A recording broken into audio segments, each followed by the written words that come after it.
Now, on Tuesday, he'll deliver his controversial address to Congress. At stake, the Iran nuclear talks with a framework due by the end of this month.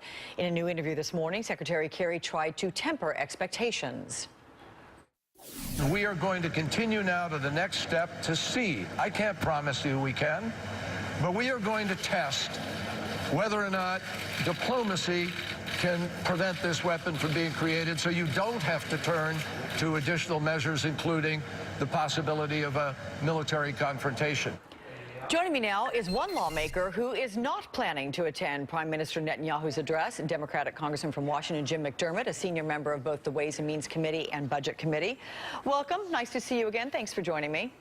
It's good to see you, Alex. So, Congressman, let's talk about yesterday. Prime Minister Netanyahu spoke at the Western Wall in Jerusalem, and he said that he respects President Obama and that, quote, he still believes in the strength of the relationship between Israel and the U.S. In your view, what is the state of that relationship today?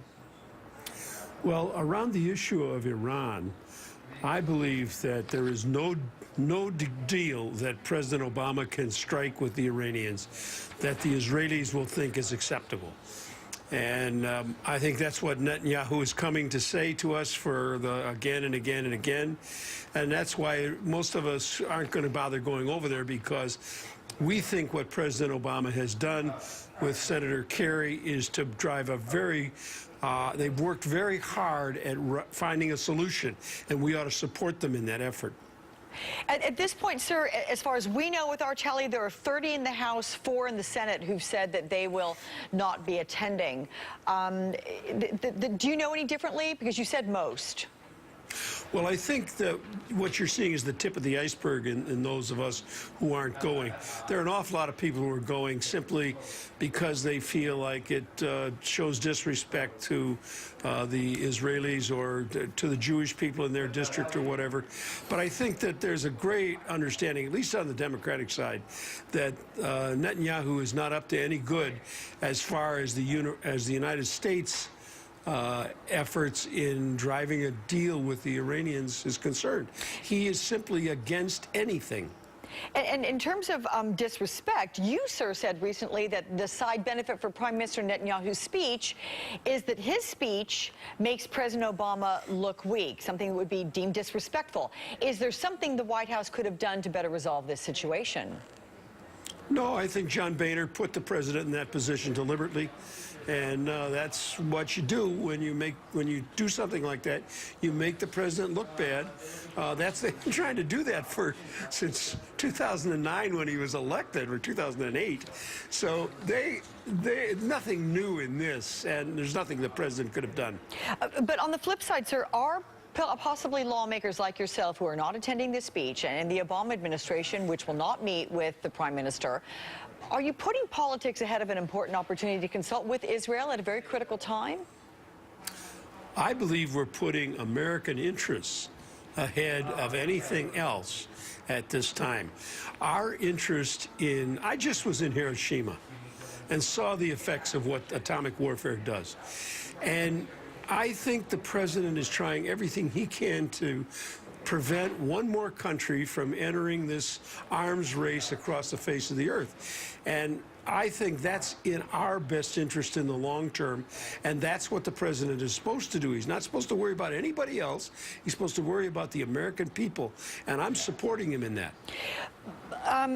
Just this past week, Prime Minister Netanyahu, a very savvy politician, said that it appears the U.S. has, quote, given up on preventing Iran from acquiring nuclear weapons. Do you think this is being said just to drum up support ahead of his election, or do you think he truly believes that? It's hard to tell what he believes, frankly. It certainly serves his electoral needs, and I think he's doing it for his campaign.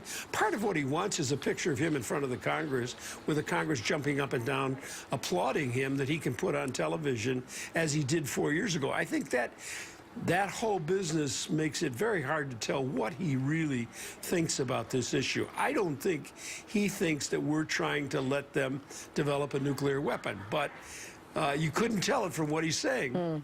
All right, I want to switch gears here and talk about the House, which, of course, narrowly avoided a shutdown of the Department of Homeland Security on Friday. You now have less than a week until this stopgap measure runs out. So what do you think is going to change this time? Well, what changed was that John Boehner finally faced his caucus and said, look, if you guys are not going to support me, I'm going to talk to Nancy Pelosi, and I'm not going to close down the Department of Homeland Security. I'm going to get the votes for the Democrats. And in doing that, he's made an agreement with her that I understand is that we will have a clean vote on funding the Homeland Security Department next week. And I think it will pass with probably 150 Democratic votes. Well, maybe more Democrats than Republicans vote for it. But John Boehner just faced the reality of what he had, and he finally had to eat crow and do it.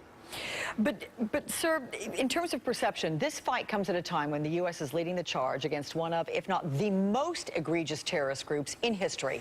This country is in the middle of high-stakes negotiations with Iran. There's upheaval throughout all of the Middle East. Russia's in Ukraine. You have cyber threats from China. I mean, the list goes on and on. So ignoring for a moment whether this debate exposed the country to actual threats, what is the impact on America's reputation overseas if it's perceived that it can barely keep the lights on at its own security agency? Well, I think that's one of the real problems of the Republican plan. There's 45 or 50 people in the Republican caucus who think that you can bully the president by holding back the funding on something like the Homeland Security Department.